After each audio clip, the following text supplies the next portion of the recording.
నమస్తే ఓరుగల్ 9 నేషన్ టీవీకి స్వాగతం. కేంద్ర హోంశాఖ సహాయక మంత్రి బండి సంజయ్ తిరుమలలో పర్యటించారు. తన పుట్టినరోజు సందర్భంగా శ్రీవారిని దర్శించుకున్నారు బండి సంజయ్. ఈ నేపథ్యంలో వైసీపీపై సంచలన వ్యాఖ్యలు చేశారు బండి. తిరుమలలో శ్రీవారి ఆస్తులకు పంగనామాలు పెట్టిన నయవంచకులు దిగిపోయారని అన్నారు. ఎర్రచందనం పేరుతో జాతీయ సంపదను పూర్తిగా కొల్లగొట్టారని మండిపడ్డారు. స్వామివారిని టచ్ చేశారు కాబట్టే ఘోరంగా ఓడిపోయారని అన్నారు. దేవుడి ఆస్తులను దోచుకొని తింటే ఎవరికైనా ఇలాంటి గతే పడుతుందని అన్నారు. జగన్ హయాంలో టీడీపీ రాజకీయాలు నిరుద్యోగులు పునరావాస కేంద్రంకి మారిందని ఫైర్ అయ్యారు బండి. ఎర్రచంద్రం దొంగలు వదిలిపెట్టే ప్రసక్తి లేదని తెలిపారు. నయవంచకులపై స్వామివారికి నిత్యం సేవ చేసే సేవకులు వచ్చారని అన్నారు కేంద్ర హోంశాఖ సహాయక మంత్రి బండి సంజయ్.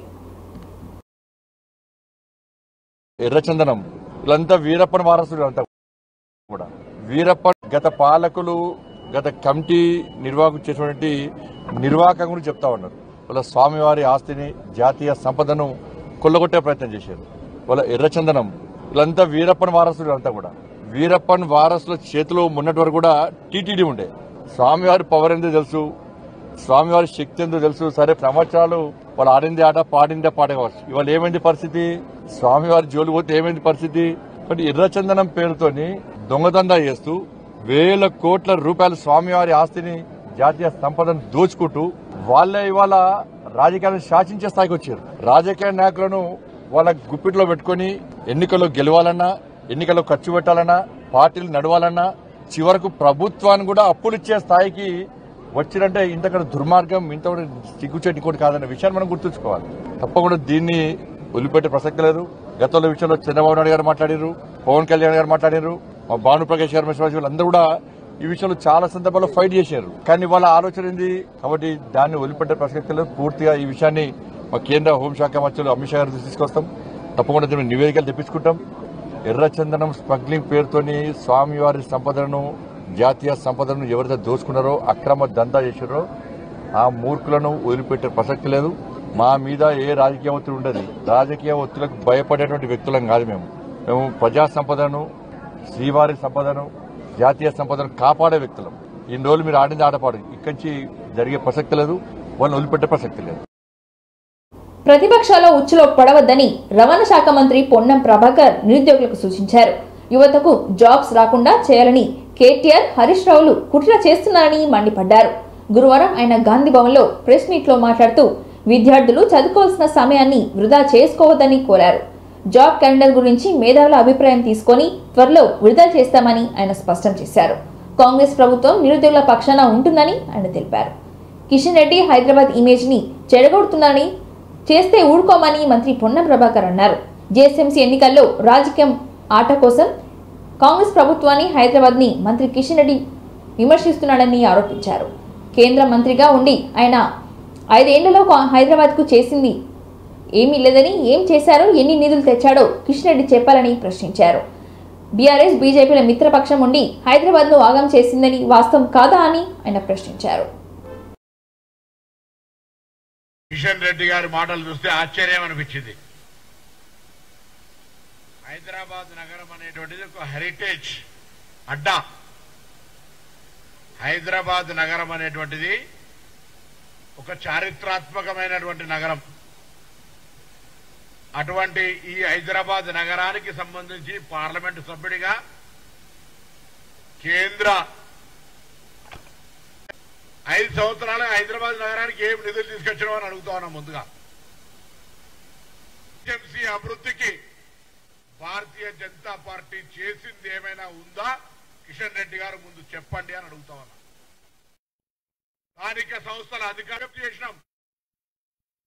మా గౌరవ ముఖ్యమంత్రి గారు మిమ్మల్ని అడుగుతా ఉన్నారు, కేంద్ర మంత్రి అయిన హైదరాబాద్ నుంచి మొత్తం యావత్నట్టే సిటీ ఇప్పుడు నీటి నిల్వలతోటి ఇబ్బంది అవుతా ఉందని చెప్పడానికి సిద్ధంగా ఒక ప్రత్యేక ప్యాకేజీ ఇదండి.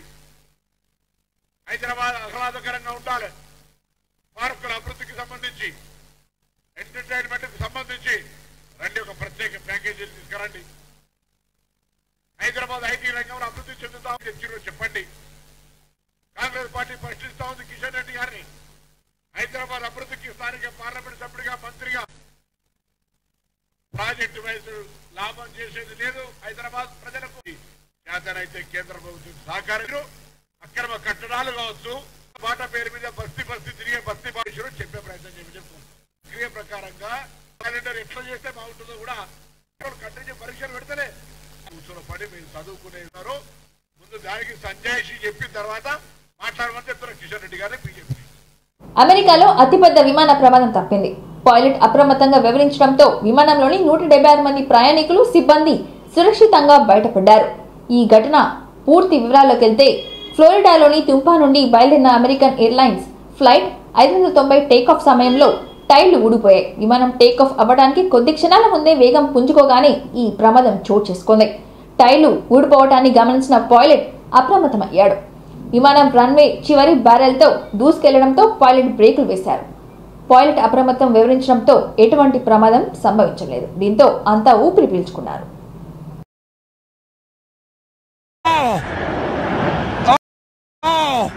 Our blown tire! Roll the trucks! Roll the trucks! Roll the trucks!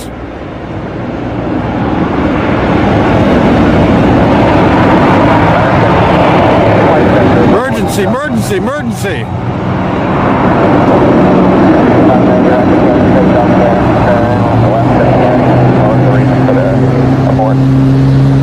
They're on fire! The blown tire require and we're going to be to 50 degrees.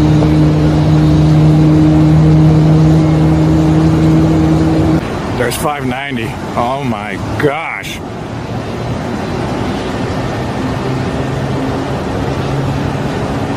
Where's the trucks? Where's anybody?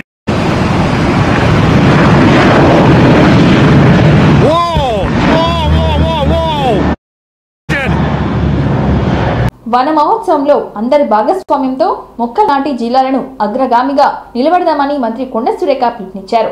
వన మహోత్సవం వజ్రోత్సవంలో భాగంగా వరంగల్ మహానగర పాలక సంస్థ అటవీశాఖ సంయుక్త ఆధ్వర్యంలో వరంగల్ పట్టణంలోని labour colony ESI ఆసుపత్రి ఆవరణలో ఏర్పాటు చేసిన మొక్కలు నాటే కార్యక్రమంలో మంత్రి కొండ సురేఖ, నగర మేయర్ గుండు Sudharani, collector Satyasarada, GWMC commissioner Ashwini Tanaji, జిల్లా అటవీశాఖ అధికారి అనుజ్ అగర్వాల్తో కలిసి మొక్కలు నాటారు. ఈ సందర్భంగా ఇంటింటికి మొక్కలు నాటుటకు గాను మంత్రి మొక్కలను పంపిణీ చేశారు. ఈ సందర్భంగా మంత్రి మాట్లాడుతూ 75 ఏళ్ల క్రితం అప్పటి కేంద్ర వ్యవసాయ శాఖ మంత్రి మున్షి వన మహోత్సవ కార్యక్రమాన్ని ప్రారంభించారు. అప్పటి నుండి ప్రతి సంవత్సరం జూలై మొదటి వారంలో ఈ కార్యక్రమాన్ని నిర్వహిస్తున్నట్లుగా మంత్రి గుర్తు చేశారు. పచ్చదనం పెంచడంలో ప్రజలను ప్రోత్సహించి మొక్కలు నాటడంలో భాగస్వాములు చేస్తూ పర్యావరణ పరిరక్షణ, అటవీ సంపద వృద్ధి చేయడమే ఈ కార్యక్రమం ముఖ్య ఉద్దేశమని అన్నారు.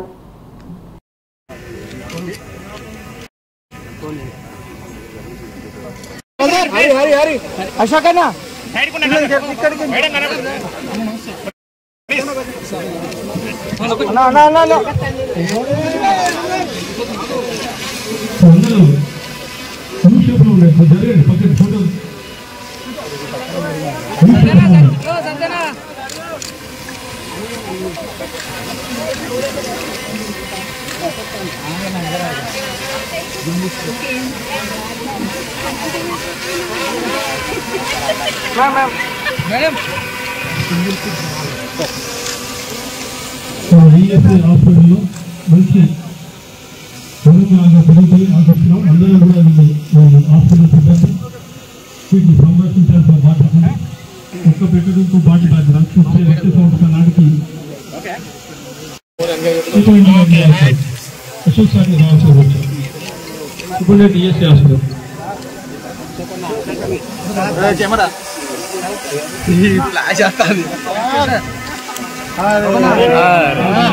పత్రిక యూట్యూబ్లో ఉండండి అందరూ.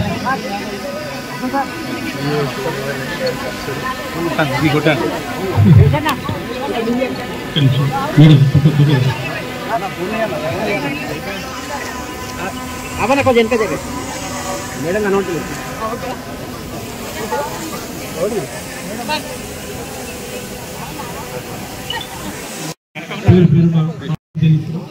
కాబట్టి ఈ కార్యక్రమాన్ని విజయవంతం చేయడానికి మహిళలు ఎక్కువగా ఈ వనమహోత్సవ కార్యక్రమంలో పాల్గొనాల్సిందిగా విజ్ఞప్తి చేస్తున్నాం.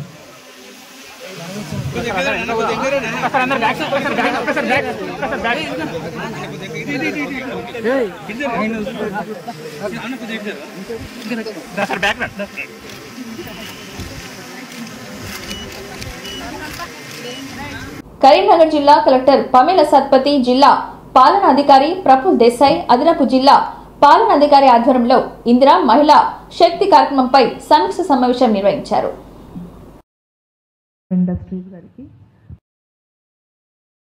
సిసిస్, ఎస్హెచ్జి మహిళలు అందరికీ నుంచి మీరు కూర్చున్నారు. చాలా విషయాలు కూడా మీ ముందు అందరు అధికారులు మాట్లాడడం జరిగింది.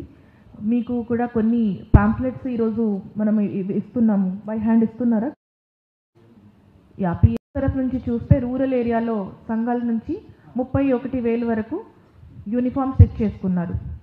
స్టిచ్ చేసేటప్పుడు కూడా పాత రేట్స్లో ఉన్న వాటికి స్టిచ్చింగ్ చేసుకున్నారు. అప్పటికి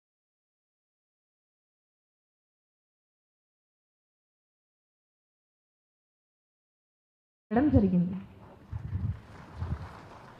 ఎందుకు అంటే 41,000 అంటే 41,000 ఒక జిల్లాలో మనకి సంఘాల నుంచి అది చేయడం ఇది మామూలు విషయం అయితే కాదు. అది కూడా టైం లోపల. అదేవిధంగా ఇది సర్లే మహిళలు ఎలాగే స్టిచ్చింగ్ చేసుకుంటారో, ఇంట్లో ఒక టైలరింగ్ యూనిట్ ఉంటుంది, ఒక చిన్న మషిన్ ఉంటుంది, ఏదైనా ఒకటి చేసుకుంటారు. మీరు సమాఖ్యలు, జిల్లా సమాఖ్యలు ఇన్వాల్వ్ అయ్యి అక్కడ కన్స్ట్రక్షన్ వర్క్లు కొంతమంది ఉన్నారు. కానీ మీ ప్రోగ్రామ్ని 7,700 వరకు మనం ఆల్మోస్ట్ 7,800 వరకు మనం యూనిట్స్ని ప్రపోజ్ చేస్తాం. స్కేల్ తక్కువ ఉండొచ్చు. అంటే ఇప్పుడు మనం చెప్తాము 10,000. డిఆర్డిఓ గారు ముఖ్యంగా ఇక్కడ వచ్చిన సైడ్ నుంచి ఏమేమి ఉన్నది కూడా కావాలి. అది ముఖ్యం ఉద్దేశం. ఈ ప్రోగ్రామ్ సరే ఇట్లా ఉన్నాయి, గైడ్ లైన్ అది ఉంది, ఇట్లా మీకు సపోర్ట్ అన్నది మీకు తెలియాలి. వీటిని ఇప్పుడు ప్రూవ్ చేసుకున్న తర్వాత మళ్ళీ ఇప్పుడు సెకండ్ ఓపెన్ అంటే సమ్ మిస్అండర్స్టాండింగ్ వచ్చి ఆ బిజినెస్ ఒక ఇండస్ట్రీ పెట్టాలి అనుకుంటారు. అవసరం అన్నది ఫస్ట్ ఇంపార్టెంట్. జరిగిన ఎక్కడ రాజకీయ కార్యక్రమం జరిగింది కేవలం మహిళా సంఘాలకు మాత్రమే ఇవ్వడం జరిగింది. మీ అందరికీ తెలుసు, ఒక సెక్రటరియట్లో క్యాంటీన్ కావాలంటే పెద్ద పెద్ద టెండర్స్ వేయాల్సి వస్తుంది. పెద్ద పెద్ద హోటల్స్ వాళ్ళు ఇవ్వడం జరుగుతుంది. దీనికి ఏంటంటే ఒక స్పెసిఫిక్గా అంటే ఎవరి ఇష్టం ఉన్నట్టు వాళ్ళు బ్రాండింగ్ కానీ, ఎవరి ఇష్టం ఉన్నట్టు వాళ్ళు దాని నిర్వహణ విధానం కానీ కాకుండా ఒక స్పెసిఫైడ్ క్యాంటీన్ అంటే మహిళా శక్తి క్యాంటీన్ అంటే ఏ విధంగా ఉంది, ఒక స్పెసిఫికేషన్స్ అంటే యూత్తో సంబంధించిన మీ అందరికీ ఏదో ఒక నైపుణ్యం ఉంటుంది. మీరు కొద్దిగా గమనించి మనం ఏ రంగం అలానే ఎస్పెషల్లీ ముందు మనందరికి తెలిసిన స్కీమ్ కానీ కేవీబీ ద్వారా కూడా లాభం తీసుకోవచ్చు. వేసుకున్న బ్యాంకు వాళ్ళు ఇచ్చేటువంటి 20 lakhs, శ్రీనిధి నుంచి వచ్చేటువంటి 10 lakhs. ఉత్తరాంధ్ర ప్రజలు ఎన్డీఏ కూటమిని భారీ మెజార్టీతో గెలిపించారని అన్నారు సీఎం చంద్రబాబు. రాజకీయాల్లో విర్రవిఘ్న వారికి ప్రజలు తగిన శిక్ష వేశారని చురుకులంటించారు. ఆంధ్రప్రదేశ్లో కూటమి అధికారంలోకి వచ్చిన తర్వాత తొలిసారి ఉత్తరాంధ్రలో పర్యటించారు సీఎం చంద్రబాబు. పోలవరం ఎడమ కాల్వను పనులను పరిశీలించడంతో పాటు భోగాపురం ఎయిర్పోర్ట్ పనులపై అధికారులను అడిగి తెలుసుకున్నారు. ఈ సందర్భంగా ఏర్పాటు చేసిన మీడియా సమావేశంలో కొన్ని కీలక వ్యాఖ్యలు చేశారు. రాష్ట్రంలో ప్రభుత్వమే కాకుండా ప్రజలు కూడా అభివృద్ధికి సహకరించాలని కోరారు. విశాఖ స్టీల్స్ ప్రైవేటీకరణను తాను ఒప్పుకున్నామని చెప్తున్నారని, అవన్నీ అబద్ధాలని స్పష్టం చేశారు సీఎం చంద్రబాబు. గతంలో అవన్నీ వాజ్పేయి హామీలోనే ప్రైవేటీకరణ చేస్తానన్నప్పుడు అడ్డుకున్నామని స్పష్టం చేశారు. ఈసారి విశాఖ ప్రైవేటీకరణ జరగకుండా కాపాడతామని అన్నారు. ఉత్తరాంధ్ర సుజాల స్రవంతి పనులను 5 ఏళ్ల క్రితం ఎలా ఉన్నాయో ఇప్పుడు అలానే ఉన్నాయని చంద్రబాబు అన్నారు. గత ప్రభుత్వం నిర్లక్ష్యంతో పనులు జరగలేదని చంద్రబాబు విమర్శించారు. టీడీపీ హయాంలో పోలవరం పనులు 72% పూర్తి చేస్తే జగన్ ప్రభుత్వం డయాఫ్రమ్ వాల్ ని గోదావరిలో కలిపేసిందని ఆరోపించారు.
మూడు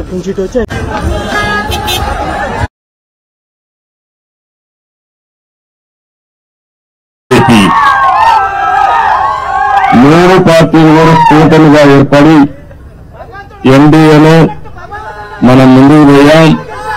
మీరు చూస్తే ఏదైతే అరాచకాలు చేసిన వ్యక్తిని, తప్పులు చేసిన వ్యక్తిని గోతులు దిగారు. అది పూర్తయ్యే లోపల పురుషోత్తపట్నం పుష్కర లిఫ్ట్ ఇరిగేషన్ల ద్వారా మెరుగైన ఫలితాలు వస్తాయి. ఈ రోజు నేను అన్ని చూశాను. నదుల అనుసంధానం చేసి ఈ రాష్ట్రంలో కరువు లేకుండా చేయాలనేది ఎన్డీఏ అభిష్టం అని చెప్పి కూడా నేను ఎన్డీఏ పైనుంది మనందరం కలిసి చెప్పాం. ప్రజలు మన యొక్క ఆలోచనని ఆర్థిక సహాయం చేసి 30 రోజులు కూడా కాలేదు చెప్పా. నేను అందరితో మాట్లాడుతున్న ప్రపంచం అంతా అందరూ మీరంటే మాకు అభిమానం ఉంది. సచివాలయ సిబ్బందితో ఒకే రోజు ఇచ్చాం. అందుకని సచివాలయ సిబ్బందితో ఒకే రోజు పింఛన్లు ఇచ్చిన పార్టీ తెలుగుదేశం ఎన్డీఏ ప్రభుత్వం. అవునా కాదా అని అడుగుతున్నా మిమ్మల్ని. జీతాలు మీ మనసులు చూస్తా ఉంటే, మీ ముఖాలు చూస్తా ఉంటే ఎక్కడికక్కడ ఉత్సాహంగా కనపడొస్తున్నారు. అంత మునుపు నాకు జ్ఞాపకం ఉండేది. నార్త్ కొరియాలో కిమ్ ఉన్నాడు. అక్కడ నవ్వితే కొడతారు, ఏడిస్తే కొడతారు. మీ ఇంట్లో ఎవరైనా చనిపోతే ఏడిస్తే కొడతారు. మీ ఇంట్లో ఏదైనా మంచి జరిగితే నవ్వితే కొడతారు. అలాంటి జిమ్ ఇక్కడ ఉన్నాడు మనకు మొన్నటి వరకు. అందరూ ఇబ్బందులు పడ్డాం.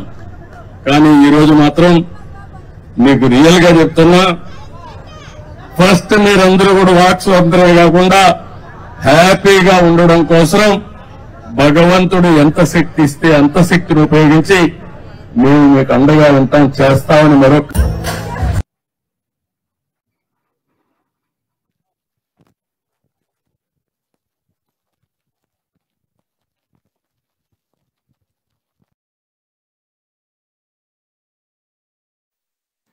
One day, he wanted to work with me. One of my officer, with modesty, I am not.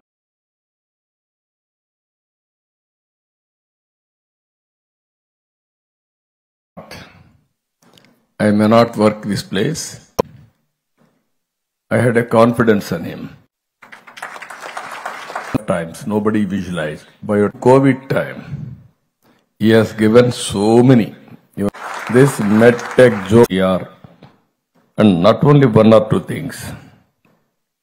He produced 100 ventilators as on today. For a day. Spot to eradicate mosquitoes. Can you make Andhra Pradesh and India going for next generation technologies? Overall, 8 days or 10 days I stayed here only. And also tell to the world, with a small initiative, how they made a big. Thank you, Honorable Chief Minister. Your kind words are a booster to everyone present here and a guiding force for generations to come. And in Nirmal జిల్లా కేంద్రంలోని పలు petrol బంక్లలో fake phone pay ద్వారా మోసాలు పాల్పడుతున్న 4 నిందితులను arrest చేసి remand తరలిస్తున్నట్లు DSP Rangareddy గురువారం తెలిపారు. నిజామాబాద్ జిల్లాకు చెందిన భరత్, సాయి కిరణ్, రాథోడ్ అరుణ్, రాథోడ్ జీవన్ అనే 4 యువకులు ఫోన్ పే ద్వారా డబ్బులు పంపిస్తానని మాయమాటలతో 2 పెట్రోల్ బంక్లలో 16,000 తీసుకున్నట్లుగా తెలిపారు.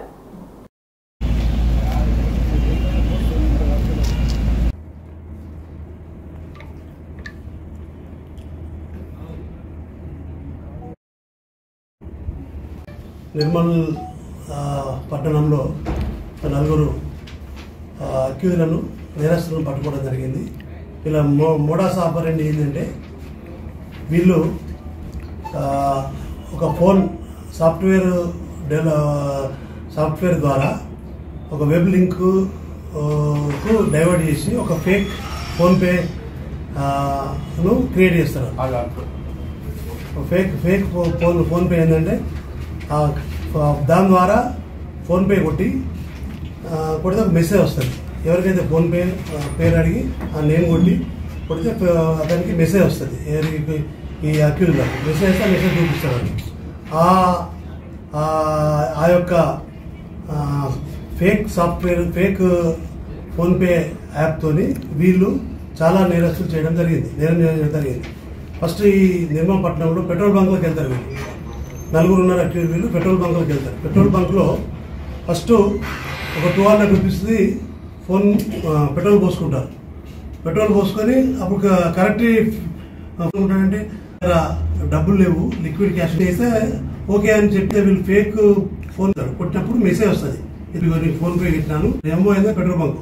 అదే నిర్మల్ టౌన్లో మన జిల్లాలో కూడా చాలా నిన్నటి రోజు రాత్రి వీటి యొక్క మా యొక్క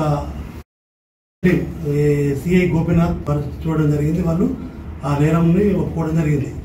రామాయణపేట్ అట్లా ఎంఓ యూజ్ చేసి వీళ్ళు నేరం చేయడం జరిగింది. అయితే వీళ్ళు మొత్తం కూడా ఈ నిజామాబాద్ జిల్లా రేంజల్ మండల్కు చెందిన వాసులు. కిషన్ తాండా అని ఉంటుంది ఒకటి, ఆ కిషన్ తాండాలో 3 అండ్ ఇంకోటి కూనేపల్లి అని కిషన్ తాండా పక్కన ఉంటుంది. ఈ 4 ఫ్రెండ్స్, ఇంటర్మీడియట్ 10th క్లాస్ ఉన్న వయసున్న వ్యక్తులు. ఇటువంటి నేరాలకు వీళ్ళు పాల్పడుతున్నారు. మనం పట్టుకోవడం జరిగింది, వాళ్ళు నేరం కన్ఫెషన్ చేయడం జరిగింది. మేము నిజంగానే చేస్తున్నాము, తప్పే ఇది అని చెప్పి ఒప్పుకోవడం జరిగింది. వాళ్ళందరూ కూడా అరెస్ట్ చేసినాము. అరెస్ట్ చేసి ఇప్పుడు రిమాండ్ పంపుతున్నాం. రాష్ట్ర ప్రభుత్వం జీవులను పబ్లిక్ డొమైన్ లో పెట్టకుండా చీకటి ఒప్పందాలతో కాంట్రాక్టర్లకు దోచిపెడుతుందని బీజేపీ శాసన సభాపక్ష నేత ఏరటి మహేశ్వర్ రెడ్డి ఆరోపించారు. రహస్య జీవులతో సొంత జిల్లాలకు సీఎం రేవంత్ రెడ్డి మెగా కృష్ణారెడ్డికి 1100 కోట్ల కాంట్రాక్టు పనులు ఇచ్చారని ఆరోపించారు. దీనిపై ముఖ్యమంత్రి రేవంత్ రెడ్డి రాష్ట్ర ప్రజలకు సమాధానం చెప్పాలని డిమాండ్ చేశారు. రాష్ట్ర ప్రభుత్వం చీకటి ఒప్పందాలు చేసుకుని జీవోలు తెచ్చి బలవంతపు పనులు చేస్తుందని అన్నారు. కేంద్రం నుంచి అమృత్ స్కీమ్లో 3000 కోట్లు కాంట్రాక్టర్లు అవినీతికి పాల్పడ్డారని ఆరోపించారు. దీనిపై 3గా డివైడ్ చేసి 1000 కోట్లు ఒకసారిగా కాంట్రాక్టర్కు ఇచ్చారని అన్నారు. మెగా కృష్ణారెడ్డికి 1100 కోట్ల ప్రాజెక్టును ఇచ్చారని తెలిపారు. ఎక్సైజ్ కుంభకోణంలో ఉన్న రేవంత్ రెడ్డి బామ్మర్ది సృజన్ అనే వ్యక్తికి చెందిన కంపెనీ 400 కోట్ల కాంట్రాక్టర్ ఇచ్చారని మహేశ్వర్ రెడ్డి ఆరోపించారు. ఈ పబ్లిక్ హెల్త్ లో మున్సిపల్ అడ్మినిస్ట్రేషన్ తమ సొంత శాఖ అయినటువంటి municipal administration public health engineer CNC గారు, మీరు చేస్తున్నటువంటి ఇది ఒకటే కాదు, ఇంకా చాలా టెండర్స్ ఉన్నాయి. ఒకటొకటిగా నేను బయటకు చెప్తాను.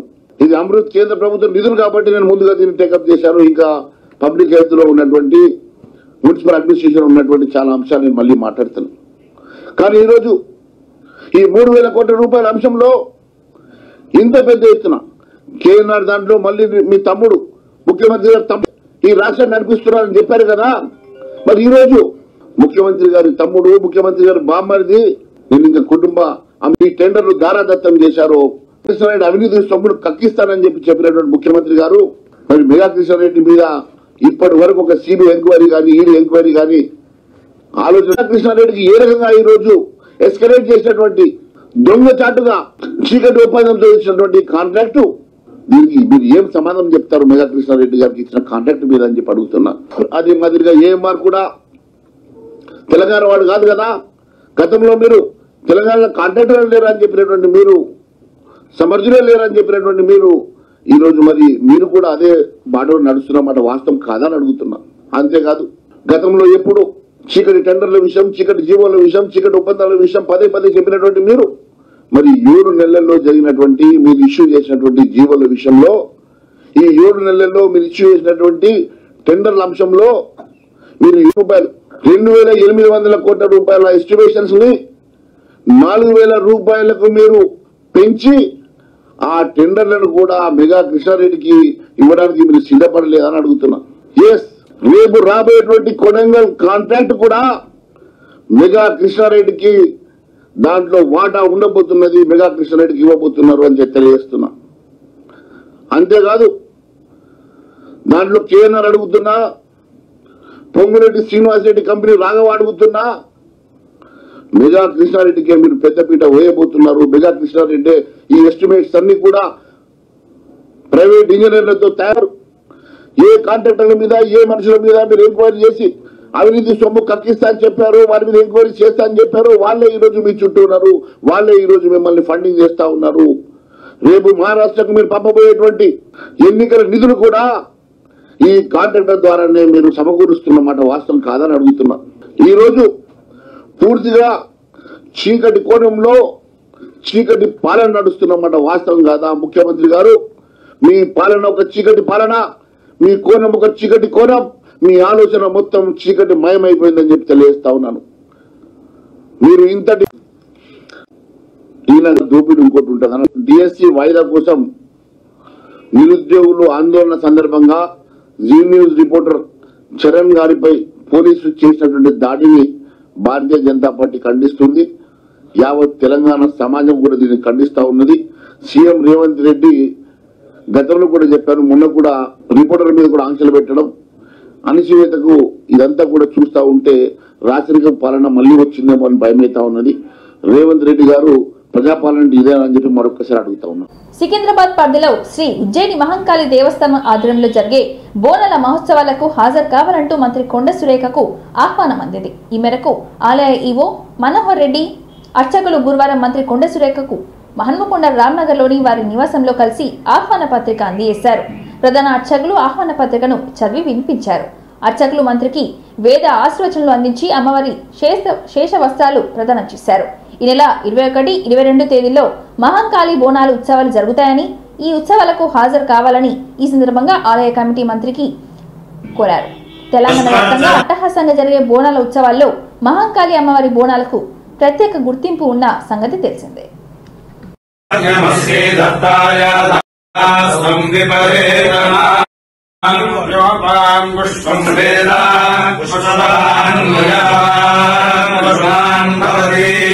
చంద్రమావాన్ పుష్పం పుష్పవాన్ ప్రజావాన్ పుష్పాన్ భవతి అవివస్రాన్ వదనాన్యరశాభిధేనో సుఖః భూయమాన్ అభిజంతా భద్రవేనో యన్నాన్ దశినో దేవ సోమా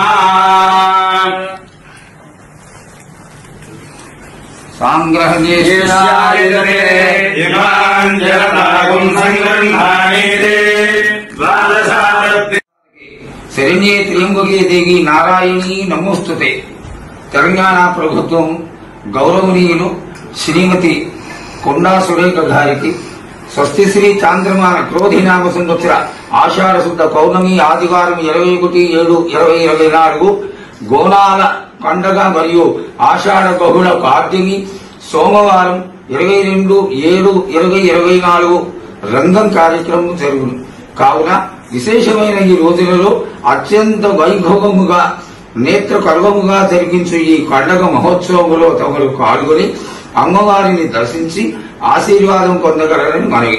శ్రీ అమ్మవారి గజాధిరోహణ మహోత్సవము 22/7/2024 సోమవారం ఉదయం 10 గంటలకు జరుగును. శ్రీ ఉజ్జయిని మహాకాళి అమ్మవారికి లోక కళ్యాణార్థమై గోనాల మహాహారతి సమర్పణ మహోత్సవం జరుగును.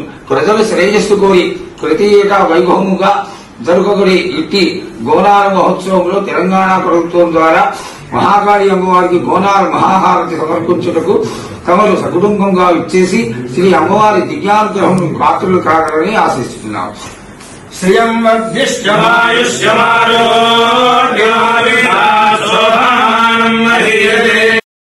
ఇంతటితో ఈ వార్తలు సమాప్తం. మరిన్ని వార్తలతో మళ్ళీ కలుద్దాం. చూస్తూనే ఉండండి ఓర్గలు 9 టీవీ.